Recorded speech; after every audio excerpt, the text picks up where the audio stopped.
आज की कहानी है बंदरों के मस्ती की, जो सतयुग से लेकर आज तक अपने जीवन यापन के लिए संघर्ष करते आ रहे हैं और हमें एकता की शक्ति का पाठ भी सिखाते हैं। नमस्कार दोस्तों, आपका स्वागत है आपके अपने YouTube चैनल पर।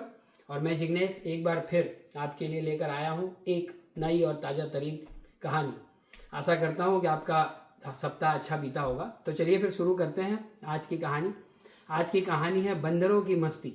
जब मैं छोटा था और वाराणसी में रहता था, तब हमारे बचपन का सबसे रोमांचक एडवेंचर कोई मेला या सर्कस नहीं बल्कि मंदिरों का दर्शन हुआ करता था। आज हम बंदरों और उनकी उन्हीं मस्ती की बात करेंगे जो बंदर ज़्यादातर अपनी टोली में रहते हैं और एक परिवार की तरह रहते हैं, एक दूसरे का ख्याल रखते हैं। अगर किसी बंदर की मृत्यु किसी अकस्मात में हो जाए तो उसके पार्थिव शरीर को बाकी के बंदर वहाँ से लाकर अपनी विधि से उसका अंतिम संस्कार कर देते हैं। और बंदरों की एक बहुत खास बात यह भी होती है कि इन्हें लगभग शायद पहले से ही पता चल जाता है कि अब इनका समय इस धरती पर पूरा हो रहा है। तो ये ऐसे किसी पेड़ को ढूंढते हैं और वहाँ जाके बैठ जाते हैं जहाँ दीमक और चींटियाँ इनके मृत्यु के पश्चात इनके शरीर के बचे हुए हिस्से को खाकर अपना पोषण कर सके। मतलब बंदरों से हमें कितना कुछ सीखने को मिलता है। तो कहानी पे वापस आते हैं। अब हम हर मंगलवार को लगभग संकट मोचन हनुमान मंदिर जाते थे। वहाँ बंदरों की पूरी फौज रहती थी, मतलब हनुमान जी की सेना ड्यूटी पर। तो मंदिर से प्रसाद लेके जाना मतलब मिशन इम्पॉसिबल। अगर हाथ में लड्डू दिख गया तो समझो बंदरों की सीक्रेट सर्विस को पता चल जाता था। तो एक बार मैं, मेरा चचेरा भाई और मेरे काका मंदिर गए। अब काका ने पहले ही हमें ब्रीफिंग दे दी थी कि भाई प्रसाद को ऐसे छिपाओ कि जैसे कोई खजाना है, और चप्पलें जो है ना जोड़ी में मत रखना, क्योंकि उस जमाने में उन दिनों मंदिरों में जूते चप्पल चोरी होना बहुत आम बात थी। अब जूते का कोई स्टैंड तो होता नहीं था।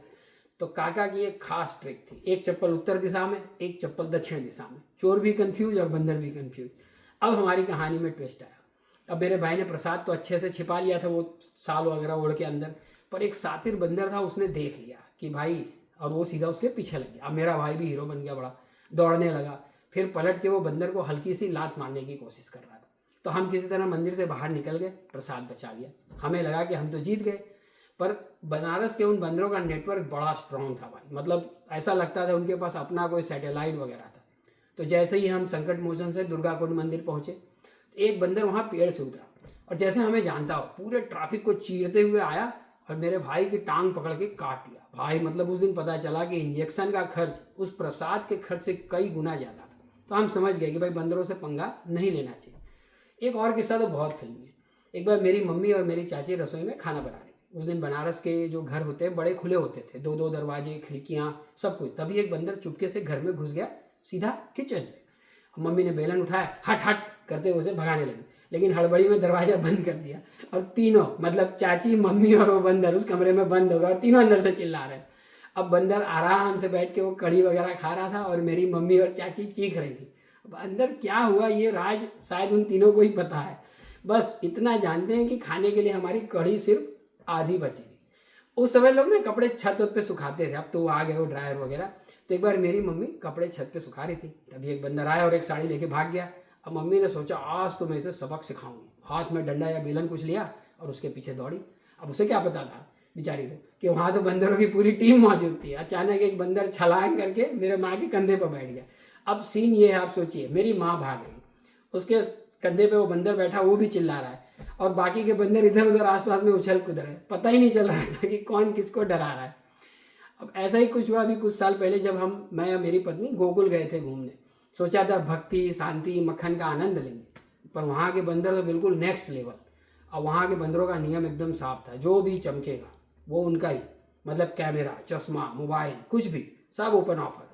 अब वहाँ पे किसी स्थानीय निवासी ने हमें पहले बोला था कि भाई साहब, बहन जी, अपना सामान जो है संभाल के रखना।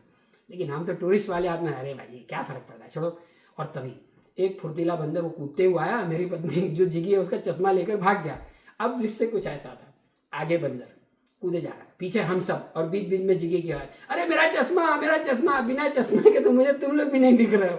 अब हम बंदर को हर तरह के प्रलोभन दे रहे थे कि आजा बेटा, बिस्किट ले ले, केला ले ले, सब फल, एप्पल ले ले, मतलब कुछ भी। एक पल तो मैंने ये भी कहा, छोड़ो यार, चश्मा नया बनवा लेंगे जिगी, चलो निकलते हैं। वो तुरंत बोली, अरे भाई चश्मा तो चाहिए, तब तक मैं क्या दीवार से टकराती रहूंगी। लेकिन तभी एक स्थानीय जो समझदार निवासी थे, वहाँ के रहने वाले, वो आए, बोले भाई उनको कुछ उनका पसंद का दो, तो उन्होंने कोई खाने की चीज़ बढ़ाई जो बंदर को पसंद थी, और बंदर भी सौदेबाजी में एकदम निपुण। पहले खाना लिया और एक हाथ से चश्मा दिया, जैसे बोल रहा है देख भाई हम भी बहुत प्रोफेशनल हैं।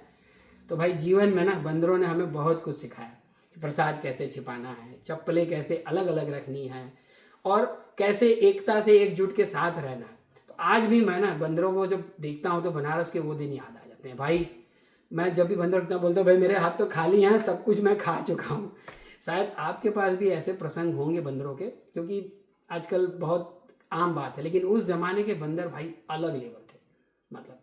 तो ये थी आज की कहानी, आशा करता हूँ कि आपको पसंद आई होगी। तो जब तक अगली कहानी के लिए नहीं मिलते तब तक आप प्रसन्न रहिए, स्वस्थ रहिए और मस्त रहिए। नमस्कार।